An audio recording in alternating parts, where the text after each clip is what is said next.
Ya centrándonos en el tema del tratamiento, la valoración de actitud del tratamiento anticoagulante, vamos a hablar de los riesgos genéricos. Luego pasaremos a aquellos riesgos específicos por el trabajo y, en concreto, a aquellas profesiones en las que está normada una serie de requisitos, tanto para acceder al puesto de trabajo como para mantenerse al mismo. De forma genérica, para valorar una situación de un trabajador en tratamiento anticoagulante, necesitaríamos, y esto es un concepto, digamos que son unas líneas bastante básicas, pero que siempre esto es lo que debemos de exigir, ¿no? Disponer de un informe clínico evolutivo que nos relate el proceso que está obligando al uso del anticoagulante, los eventos adversos que se han ido sucediendo, las circunstancias individuales del trabajador y el manejo del paciente anticoagulado en el tratamiento. Por otra parte, la comorbilidad, más específicamente con aquellas patologías cardíacas o vasculares, y la funcionalidad o la disfunción derivada de las mismas. Las interacciones con otros tratamientos, como ya hemos visto antes. La eficacia y la valoración clínica. Otra cosa que debemos de exigir en el informe clínico que debemos de solicitar, el informe clínico evolutivo, es el rango terapéutico y el control del tratamiento. Y finalmente, la edad. Tengamos en cuenta que nuestro paciente anticoagulado, nuestro paciente trabajador, estará en un rango entre los 55 y los 65 años, como un pico fundamental. A lo que se suman varias cosas. Por una parte, los riesgos derivados de la edad, y por otra, que se le van a sumar otra serie de patologías que pudieran obligar al uso de otros tratamientos que van a entrar en interacción con los anticoagulantes. Para valorar la actitud deberíamos de centrar la mirada, más que en el propio tratamiento anticoagulante, en los procesos clínicos que hacen necesario su uso y las limitaciones funcionales que causan. Debemos de centrarnos en procesos, sobre todo si estamos hablando de esa situación límite entre actitud y no actitud, pero indudablemente nos deberíamos a procesos que no causan una disfunción corporal laboral significativa, tampoco aquellos pacientes de más de 65 años, sin merma reseñable en las capacidades o recursos de salud que son precisos para realizar el trabajo, o están en esa línea frontera que decíamos entre poder afrontar el trabajo, pues los requerimientos funcionales que precisa son fácilmente desplegados, o se está al límite de hacerlo, o pudiera ser posible con un cambio o una adaptación del puesto o las tareas o la disminución de los riesgos.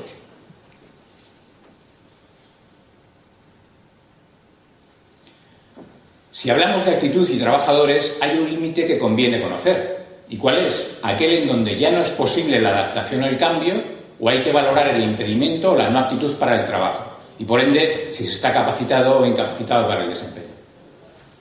Si hablamos de actitud, de trabajadores, de trabajo, hay determinadas profesiones para las que seguir un tratamiento anticoagulante es suficiente para ser excluido en el acceso al mismo, a esas profesiones, o, si ya se está trabajando, para poder seguir desempeñándolas. Hay determinadas profesiones para las que seguir un tratamiento anticoagulante se precisará para poder desempeñarlo un informe clínico, como veremos, que acredite la estabilidad funcional con el tratamiento y la ausencia de fenómenos adversos o de mal control hematológico. Siguiendo por lo teórico y lo simple, pero que debemos siempre recordar, si hablamos de trabajo, trabajadores, actitud, dejemos de lado aquellos procesos agudos o graves que precisan tratamiento coagulante, pero bien, o están en ese periodo de espera al tratamiento, lo que serían las situaciones de baja, o aquellos que por su gravedad, por la sintomatología que presenten, por la disfunción, están en situación de incapacidad. Estamos hablando de actitud de los pacientes anticoagulados. Vayamos ya a centrarnos poco a poco en el mundo del trabajo, trabajos y anticoagulantes. En general, para aquellas profesiones, para aquellas actividades en las que no está arreglado el que seguir un tratamiento anticoagulante o algunas de las enfermedades que obligan a su uso mantienen una exclusión, en general las valoraciones serán valoraciones individuales del trabajador, de actitud tras o por la patología que requiere el uso de anticoagulantes. En este caso no va a haber unas normas específicas, vamos a tener una mayor flexibilidad, pero requieren lo que decíamos antes, ese informe médico evolutivo con aquellos aspectos que os hemos comentado antes, ¿no? Para determinadas profesiones, sin embargo, viene reglamentado los cuadros de exclusión, la valoración tras cambio de estado de salud, o sea, las reincorporaciones, ¿no? O incluso, en algunos casos, como veremos, el pase a segunda actividad. Entre los cuadros de exclusión, como ahora veremos para algunas de las profesiones, son normas muy específicas, generalmente muy estrictas, y sobre todo en los procesos vasculares, cardíacos, hemopatías y en el uso de anticoagulantes. Por otra parte, en esas valoraciones, en estas profesiones, tras patología que requiere el uso de anticoagulante, ahí ya tendremos, porque no es para el acceso, sino para aquellos pacientes que se le incorporan, una mayor flexibilidad, una posibilidad de adaptación, de exigir que se cumplan las medidas de prevención y requerir un informe médico evolutivo para valoración en estas profesiones, como luego veremos en algunos casos, pues para valoración por el órgano competente, ¿no? Y luego la valoración de segunda actividad, esto sería pues para policías en general, policías y fuerzas y cuerpos de seguridad del Estado, policías autonómicas, policías locales, etcétera. La valoración de esta segunda actividad va a permitir que con la patología y el uso de tratamiento anticoagulante, y lo cierto es que la norma o el procedimiento pues depende de cada ámbito, pero la hay, ¿eh? Bueno, en cuanto a profesiones con reconocimientos o requisitos de actitud normados, vayamos a por la primera, que aun con una recientísima modificación de la valoración del Instituto Social de la Marina, sin embargo no han tocado el Real Decreto 2007, que valora las actitudes para embarque, y nos encontraríamos en este Real Decreto una especial mención, dentro del ámbito donde estamos hablando hoy, a la patología cardíaca y vascular. Se hace mención con valoraciones funcionales específicas para este tipo de procesos que simplemente las vamos a nombrar. La cardiopatía isquémica, tal y como viene en el Real Decreto. Cardiopatía isquémica, valvulopatía, arritmia, miocardiopatía dilatada y restrictiva primaria, insuficiencia cardíaca, hipertensión arterial, patología arterial, aneurismas y arteriopatías estenosantes obstructivas y la patología venosa.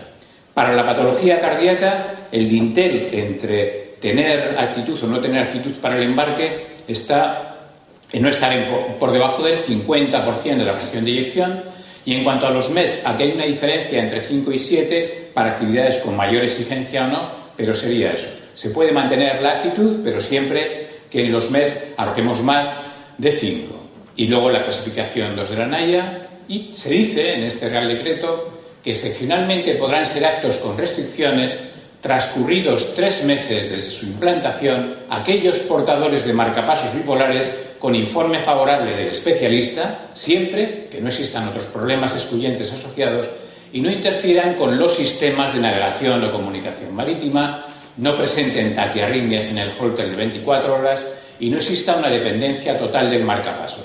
Nunca para los DAE, y también se valorará desde el punto de vista de poder evitar, de poder anular la actitud del embarque, una historia familiar con toda esta patología, pero una historia familiar añadida de muerte súbita, con esta misma patología, las taquicardias ventriculares en holter o descenso de la presión en la ergometría, y signos de descompensación o de síncope. Por supuesto, no se otorgará la actitud para el embarque en procesos que no hayan quedado resueltos, que no estén estabilizados o con repercusión orgánica grave. Siguiendo, y ahora ya específicamente en el tratamiento anticoagulante, se referencia a la patología cardíaca con tratamiento anticoagulante derivada de valvulopatías, la presencia de prótesis que precisen de tratamiento anticoagulante, con una excepción, serán actos con restricciones los pacientes estabilizados que aporten como mínimo 3 controles recientes de NIR y el tipo de actividad a desarrollar tenga bajo riesgo de traumatismo. Será imprescindible que quede garantizada la posibilidad, antes hablábamos de la turnicidad, de cómo tiene que tomar nuestro trabajador el anticoagulante, siempre que quede garantizada la posibilidad de llevar a cabo los controles de INR pautados por el especialista y, en todo caso, el tipo de navegación en presencia de un cuadro severo a bordo nunca debiera de comportar un compromiso vital. Por lo tanto, como vemos, para el trabajador del mar ceñen bastante aquellas situaciones de disminución de la capacidad que permiten, por seguridad, el otorgar la actitud para el embarque. Siguiendo con los trabajadores del mar, también se hace referencia a la patología no cardíaca, sino a la patología vascular, pero como veis, la excepción es la misma que hemos comentado. Es decir, pacientes estabilizados, mínimo 3 controles recientes de NIR, el tipo de actividades a desarrollar de bajo riesgo de traumatismo, imprescindible que quede garantizado la posibilidad de llevar a cabo estos controles de NIR pautados y, en todo caso, que el tipo de navegación, si hubiera un cuadro severo, no vaya a comportar un compromiso vital, con lo cual la mayoría de los pacientes con esto no se les otorgaría la actitud para el embarque. Bueno, otra de las profesiones regladas y en la que no se ha modificado mucho, por lo cual ahora veremos que en el texto de lo que se especifica pues es demasiado genérico. Yo creo que ya convendría que se acomodara a los tiempos modernos. Pero bueno, para los buzos se dice que serán considerados no aptos aquellos candidatos en cuya historia y clínica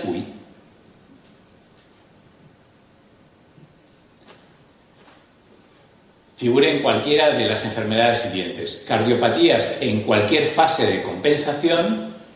Se dice que el corazón deberá ser normal a la auscultación y la radiología. Ya os digo que la normativa es muy antigua. Será causa de exclusión cualquier tipo de arritmia, menos las sinusales, así como las taquicardias permanentes y las crisis taquicárdicas. Y en lo vascular causarían impedimento la arteriosclerosis, las varices y las hemorroides. Además se describe de esta forma tan genérica, que serán causa de inutilidad, se dice.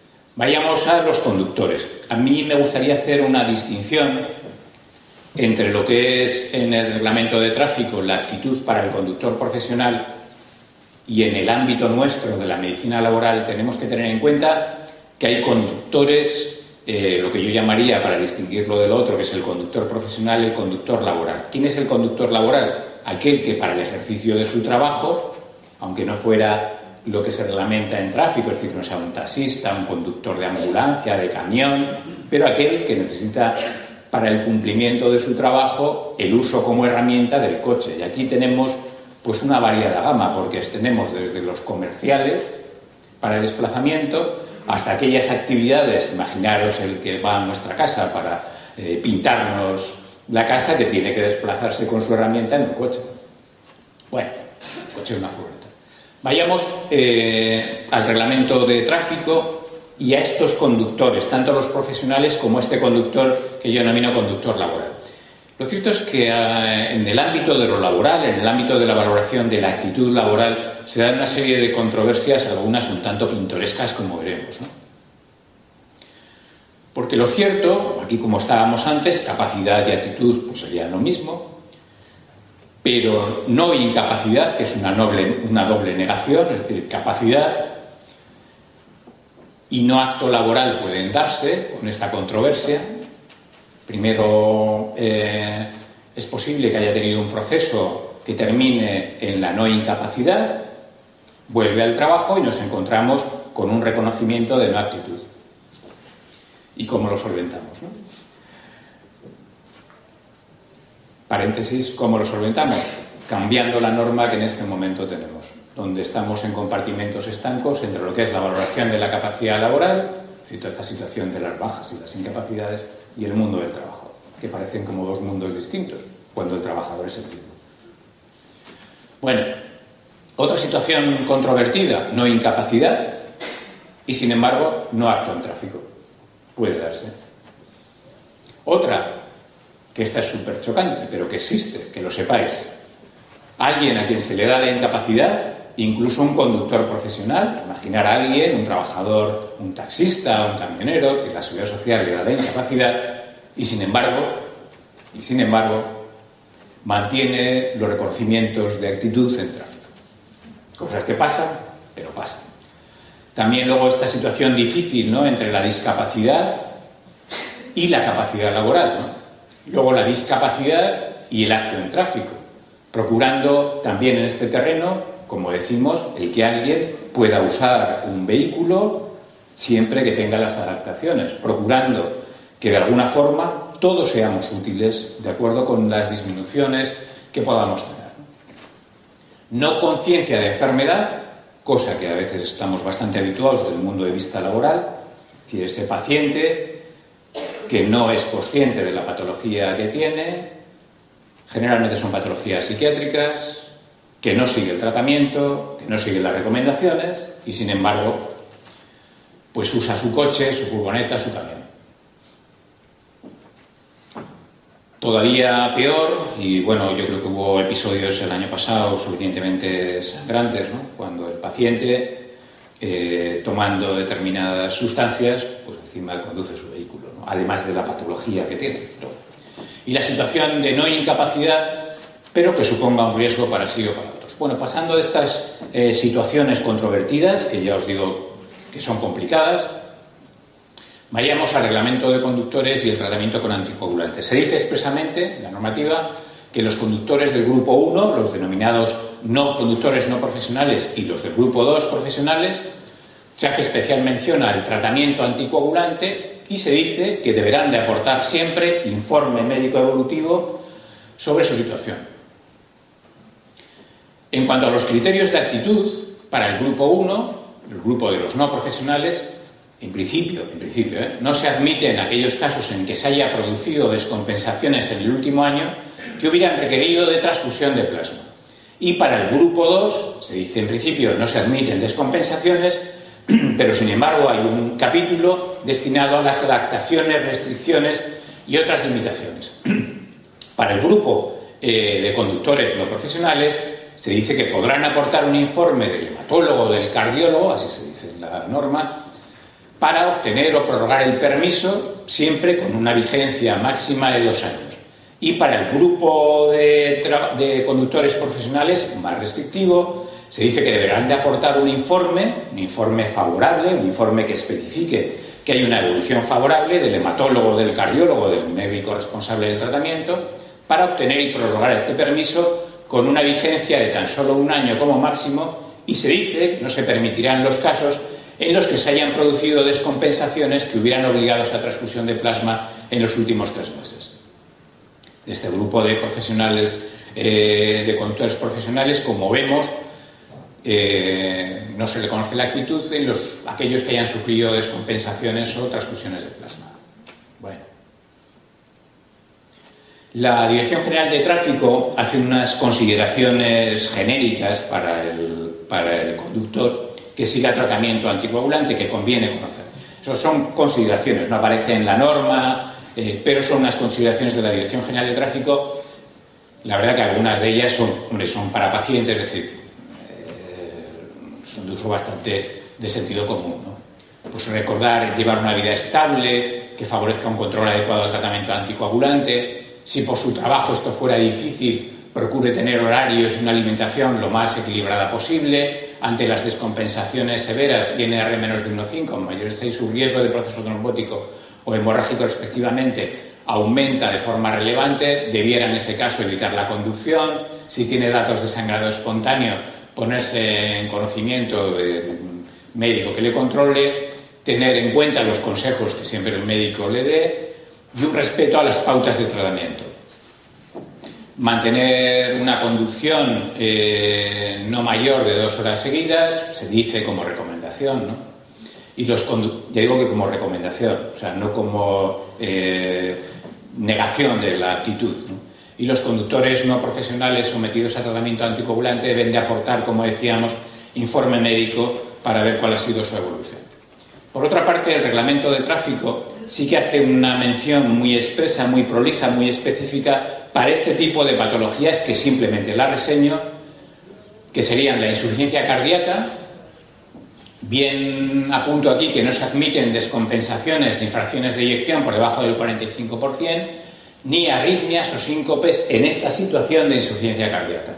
También hay un apartado específico para los trastornos del ritmo, para aquellos conductores con marcapasos y desfibrilador y Hyundai, un desfibrilador automático implantable, para los conductores con prótesis valvulares cardíacas, cardiopatía isquémica, hipertensión arterial, aneurisma de grandes vasos, y llego al final porque es aquí donde se hace mención expresa de una forma genérica que no podrán ser aptos o no se admiten las arteriopatías periféricas, y se dice así sin expresar una gradación, o las enfermedades venosas. No se admiten la trombosis venosa profunda, ni aquellas varices voluminosas, ni tromboflebitis. Otro cuerpo que está reglamentado, aunque con los diversos ámbitos allá donde trabajan, es el cuerpo de bomberos. En general, ya os digo que esto, pues la norma depende del bombero y a dónde pertenezca, pero en general se regulan esos procesos cardíacos o vasculares, siendo causas de exclusión los síncopes, las arritmias, las prótesis valvulares, los marcapasos, el infarto, la insuficiencia cardíaca y coronaria, los aneurismas, arteriopatías, varices y hemopatías. Y aquellos procesos, generalmente en la norma, que exijan tratamiento anticoagulante. Vayamos a policías y cuerpos de seguridad del Estado, policías autonómicos, policías locales, vigilantes. Hombre, cuando hablo de vigilantes yo me referiría a vigilantes de intervención activa, ¿no? Que aquí entrarían pues tanto escoltas, etc. Bueno, la norma, lo mismo que decíamos antes, pues será variada y adecuada a cada uno del ámbito donde esté, pero en general se regulan los procesos cardíacos y vasculares y se establecen una serie de causas de exclusión para acceder a ese cuerpo de policía determinado, ¿no?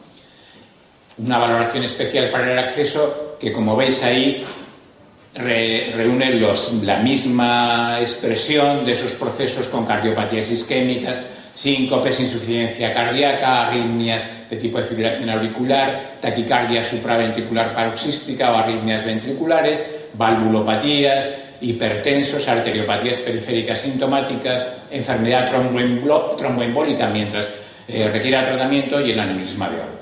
Y seguir tratamiento anticoagulante. Yo digo que la norma difiere en algunos aspectos, pero quedémonos con esto, ¿no? En términos generales. En general se regulan también los cambios de salud, es decir, aquel trabajador con este tipo de actividad que por una patología vuelve a incorporarse al trabajo, pero con un tratamiento anticoagulante pautado, ¿no? Y se hace necesario una especial valoración de estos mismos procesos que hemos visto antes. Pero ver la diferencia entre lo que es el acceso al cuerpo o al trabajo y alguien que ya está trabajando, que ha tenido una patología y que le pautamos tratamiento anticoagulante.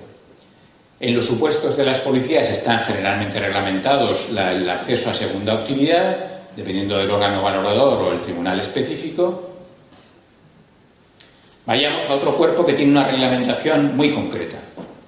Bueno, nos faltaría aquí los pilotos del Ejército del Aire, pero vayamos a los pilotos comerciales o profesionales, lo que es la licencia 1 o la licencia 2 para pilotos privados y tripulantes de cabina de pasajeros. Se valoran específicamente las enfermedades cardiovasculares y más aún las que requieren terapia anticoagulante sistémica. Como procesos y medicaciones excluyentes estaría la extrasistolia ventricular compleja o las taquicardias ventriculares, sostenidas o no sostenidas, en el electro o en el holter. La prótesis valvular mecánica, el accidente cerebrovascular transitorio y los anticoagulantes. Para la concesión de una licencia se exige una fracción de eyección, pues en lo que hablamos el rango de normalidad, más allá del 50%, sin defectos inventarios de contracción significativos y que sea capaz de alcanzar el estadio 4 del protocolo de Bruce sin signos de isquemia miocárdica, en presencia de trastornos de conducción intraventricular o en caso de duda se requiere confirmación por gammagrafía de perfusión. Como veis, este colectivo tan singular, aquí ya la actualización de estos términos al de los buzos, pues como veis, parece un colectivo bastante especial, no solo por el salario que tienen, sino por las especificidades. Y es muy probable que ahora la JAI, la que controla estos asuntos y tras el accidente de los Alpes, se haga también bastante mención a una revisión de todos esos aspectos por pura seguridad, ¿no? Seguridad, que ya nos hemos adelantado en el cambio. Ahora vamos a hablar de los conductores de tren y tras el funesto episodio del Día de Santiago, pues esto se ha publicado hace unos días con una modificación del reglamento para maquinistas y demás trabajadores del tren, ¿no? Se hace, esto por recordar, aunque no viene a colación, pero sí, se hace especial mención a todos los procesos psiquiátricos o aquellos neurológicos que hagan perder la atención. Digo que no viene a cuento, pero sí porque recordar que algunos de los fármacos en pacientes con procesos de ansiedad o pacientes depresivos tienen una interacción con los anticoagulantes.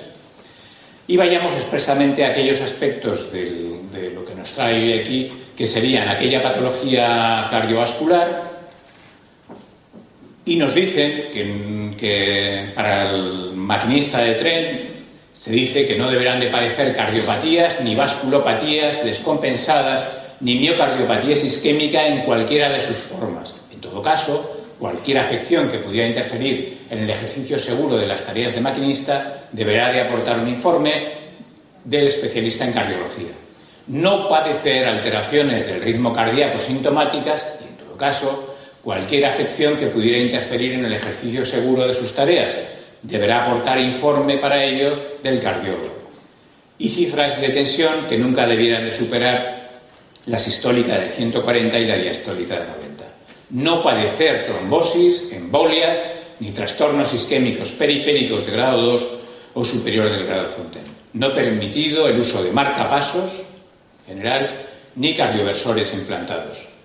Pero, sin embargo, en este reglamento del año, de hace unos meses, de este año de 2015, pues no encontraríamos, así como en otros nos encontramos, una mención expresa, a alguien se le ha pasado por alto, a los maquinistas que sigan tratamiento anticoagulante.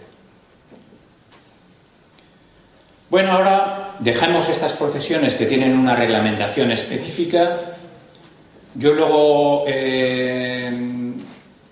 os mandaré, no sé si a través de Juan, aquellos reglamentos que hasta ahora existen, pues para que en la red y como queráis difundiros, sepamos dónde tenemos esa referencia de esas profesiones que hemos citado.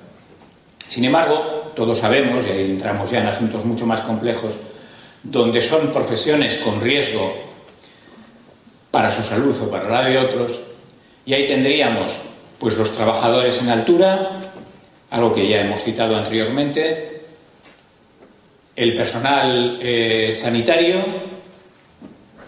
En algunas comunidades autónomas, por lo que he visto, sí que aparece algún protocolo de actuación en el servicio público, pero como os digo, no es una norma que regule el acceso al puesto de trabajo ni que de alguna forma se especifique con qué patologías no podría realizarlos. Luego tendremos todas estas profesiones con riesgo de sobrecarga articular, como antes habíamos comentado, o con riesgo en el manejo de herramientas de corte en sectores varios, o aquellas otras actividades pues en las que sí que puede haber un riesgo de hemorragia. Si hablamos de actitud, por lo tanto, trabajadores y trabajos en este aspecto de lo no regulado, hay determinadas profesiones, como vemos, que incrementan el riesgo de forma genérica y debiera de contraindicarse trabajar en aquellos puestos, en aquellas tareas específicas que conlleven un riesgo de heridas, cortes, contusiones o golpes que de alguna forma no puedan ser prevenidos con los sistemas de prevención, tanto en el uso de herramientas como los EPI, ¿no? Sí que es cierto que en actividades profesionales, me refiero a profesionales, con exposición a golpes o a caídas, pues indudablemente no podríamos conceder la actitud, y luego aquellas otras profesiones en las que habría que valorar hasta qué punto tiene un riesgo o podemos evitarlo simplemente con el traslado o con otros medios de prevención, ¿no? Siempre complicado, porque estamos en el terreno de la valoración de un trabajador individualmente con su evolución y el propio médico al que le toca hacer el reconocimiento. Otra de las cosas que siempre que tenemos que tener en cuenta en la valoración de un trabajador anticoagulado es lo que se denomina la servidumbre terapéutica y respecto a la valoración de su actitud. Ahí tendríamos que tener en cuenta si el fármaco que usamos es de los de alto margen de seguridad, la mayoría por supuesto que lo son, la forma de administración y que sea compatible con el horario laboral o el medio laboral. Antes hablábamos pues los trabajadores del mar, gente que puede estar varios días o varios meses fuera de un ámbito, y en un ámbito tan inhóspito como es el mar, ¿no? Luego, las propias habilidades del paciente para seguir el tratamiento, ¿no? Cómo ha incorporado el seguimiento del tratamiento a su actividad ordinaria, ¿no? Y en todo caso, que el tratamiento que siga tenga la menor dependencia, la menor servidumbre terapéutica y que permita o sea compatible con la normalidad funcional, con la cotidianidad funcional en el ámbito laboral y en esos trabajos con turnicidad o con prolongación de jornada, pues lo mismo. Esto, repito lo que habíamos hecho al inicio, y es algo que desde el punto de vista de la valoración de la actitud deberíamos de tener como un esquema básico de qué es lo que necesitamos saber para la actitud. ¿Cuál es el proceso que obliga a su uso? ¿Cuál es la evolución que ha seguido? Aquí lo que tiene que haber es un intercambio entre el médico del trabajo y el médico que sigue al paciente, lo que ya sabemos todos no siempre ocurre.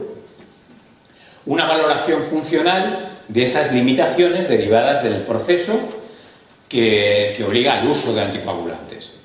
El tipo de terapia, con su pauta, los efectos adversos que se hayan ido sucediendo desde que se le pautó el tratamiento, si ha habido o no ha habido ninguno, y si estamos ante un trabajador entrenado o no entrenado.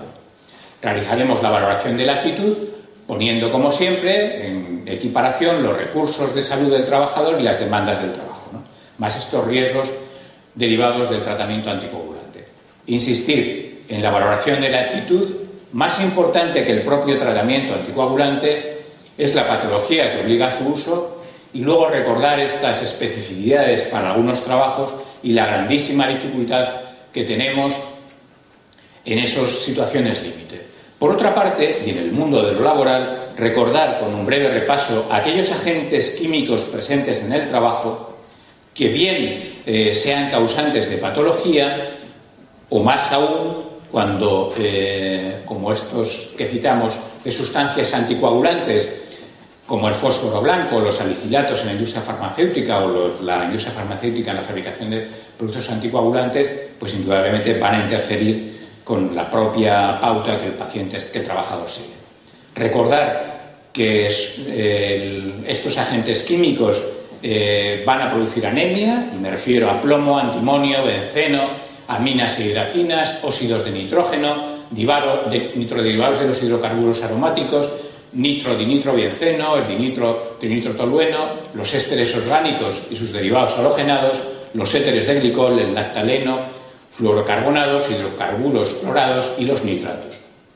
Más patologías que puedan producir estos agentes químicos que guarden relación y que puedan interferir en el trabajador con tratamiento anticoagulado, aquellos que producen un trastorno de ritmo o que pueden producir un trastorno de ritmo. Y aquí nos encontraríamos con los organofosforados y carbamatos, los ésteres orgánicos y sus derivados halogenados, los fluorocarbonados, los hidrocarburos clorados y los nitratos.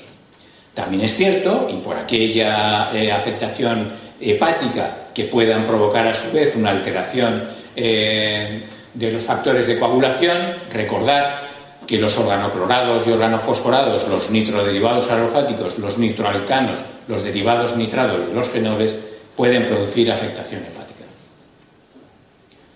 También hay una serie de agentes químicos que pueden provocar infarto, como son los nitroderivados, la nitroglicerina, los glicoles, el óxido de carbono, el monóxido de carbono, el cloruro de metileno y el disulfuro de carbono. Y hay una asociación causal posible en el cloruro de metileno, los nitratos, el cadmio y el arsénico.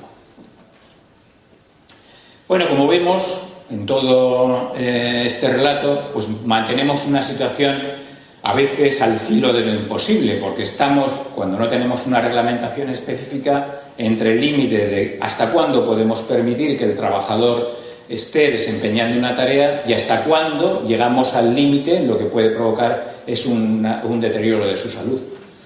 Y en aquellas actividades que es manejo de maquinaria peligrosa o manejo de aeronaves de conducción, pues poner en peligro la vida de terceros. Esto ya acabamos, pues un recuerdo básico a lo que hay que tener en cuenta siempre, la capacidad de esfuerzo que se requiere, esta servidumbre terapéutica que decíamos y la contraindicación específica cuando es esta. Entendiendo que cuando hablamos de actitud, recordarlo, una cosa que todos lo sabemos, pero recordar, estamos en la punta de la arquitectura del árbol de trabajo. Es decir, que no referirnos a la profesión o la actividad, sino que tenemos que ir al puesto concreto de trabajo y actuar sobre él, ¿no? Para poner un ejemplo, en la actividad de la construcción, una cosa es ser albañil como profesión, ¿no? Recordar también que hay ahora como texto pues, la guía de las profesiones del INS, pero estaríamos hablando de una profesión. No estamos hablando del trabajo concreto, que es lo que siempre hay que valorar. Y valorar adecuadamente. ¿Por quién? Por los servicios de prevención. Y esta otra diferencia entre lo que, como os decía, entre puesto de trabajo y ocupación, ¿no? El puesto de trabajo son los requerimientos específicos en una empresa concreta, con una valoración de actitud laboral, y la ocupación son requerimientos genéricos, una aplicación